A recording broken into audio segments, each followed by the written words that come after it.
আমাদের দেশের একটি নেতার খ্যাতা আছে, তার নামটি নাকি চাটা রাশেদ।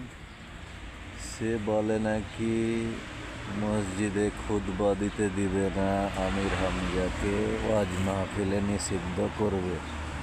আরে বেটা, তুই নিজেই তো নিষিদ্ধ, তোর কি কোনো ন্যাজ আসেনি? তুই তো ন্যাজ ভাঙা লোক, তোর কোনো আসেনি।